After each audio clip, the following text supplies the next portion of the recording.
Welcome to Freda Chando Analysis, ladies and gentlemen. With profound humility, allow me to request you to subscribe to our channel and click the notification bell so that YouTube will notify you whenever we release a new video. Please give our videos many likes so that YouTube can rate them high and recommend them to more viewers.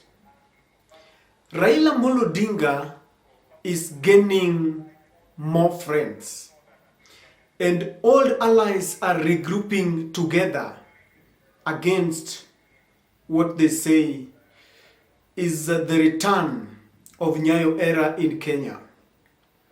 When Raila Odinga talked of going to meet his supporters so that they can chart the way forward on how their voices must be heard in this government, many people thought that it was a trivial matter, and they wanted to reduce it to become a Raila affair. In fact, the current administration had said that Raila Odinga wants to use this to sell fear, to threaten and to scare the president so that he can get into another handshake. And at some point, it looked like it was a Raila affair. And they almost convinced some people that Raila Odinga was fighting for his own benefits. But it is now taking a new twist. I had analyzed earlier that voices are becoming louder and louder by the day. Danstan Omari, the controversial lawyer, said that he's going to be there himself because he is disappointed by this government as far as the appointments into state offices is concerned. And then I saw Martha Karua, the Azimio running mate, very fierce, the Iron Lady as usual, telling people that there is no reverse gear, they are moving forward. And then Jeremiah Kioni, the Secretary General of the Jubilee Party, a man who had earlier indicated that they were separating their earlier marriage in Azimio, and it was reported, courtesy of his statements, that the Jubilee wing of Azimio had separated and they had gone their way. Jeremiah was there. And then I saw the big man himself, David Murathe, who came and joined his voice, and he was giving a stern warning.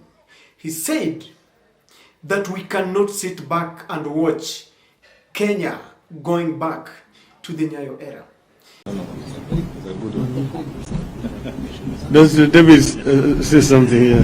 Haya. Sasa, habari yenu? Now, the most important thing we are trying to pass a message is that Kenyans should not sit back and watch as the country goes down to the dogs. These so-called new kids on the block have been in government.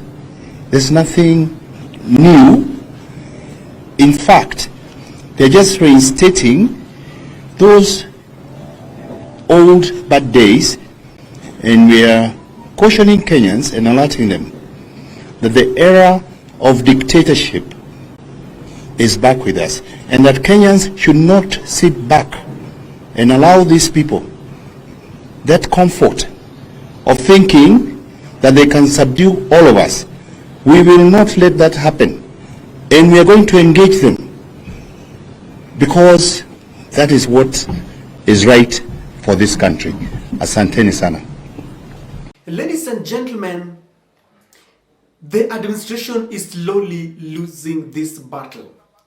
I will reiterate what I have said earlier, that this battle cannot be fought at the church podiums. It cannot be fought in social media.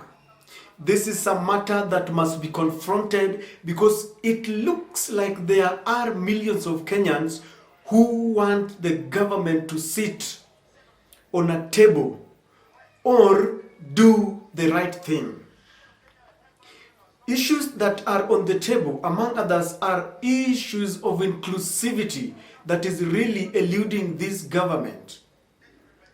Many people feel that the government is hell-bent to revenge those who did not vote for it.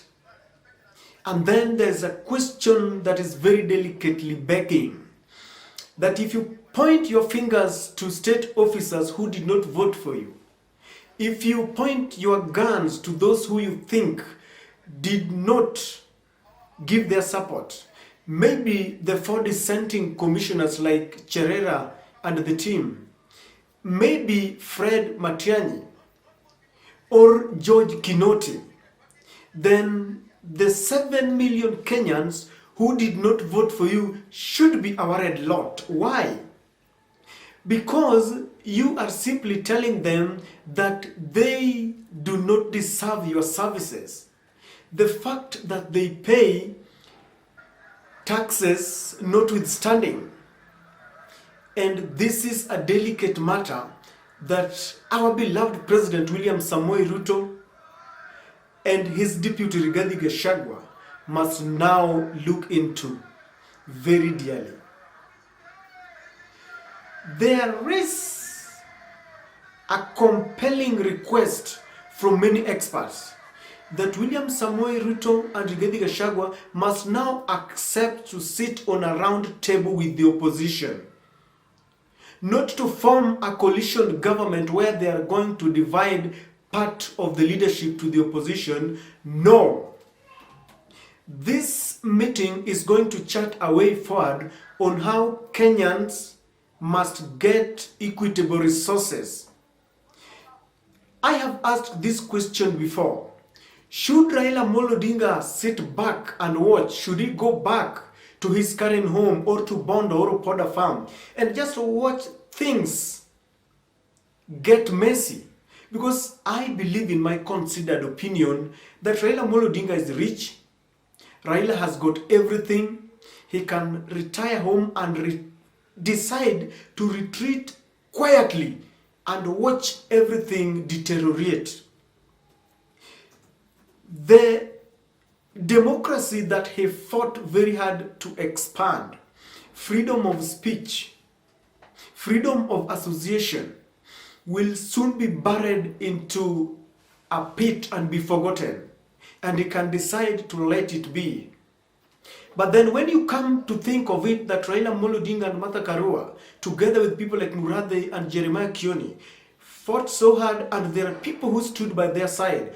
Over 7 million Kenyans, both living in Kenya and in diaspora, voted because they believed in the Azimio government. And this goes without saying that they have a stake in this government, ladies and gentlemen. They pay taxes in this country, ladies and gentlemen. And so it goes beyond politics. See, people must now sit down to talk about issues that matter to them.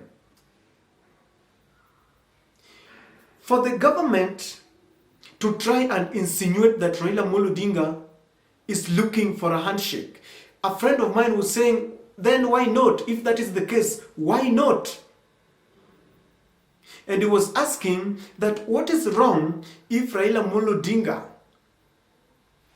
who also fought and contested in the last general election, and in fact the IEBC results indicate that Raila Amolo Odinga came second by not more than 250,000 votes. And you cannot wish away such a leader and you start calling him names, because he controls a chunk of electorates. And let me tell you something, ladies and gentlemen. Did you know that in countries that have always advocated for secession, started like we are starting today?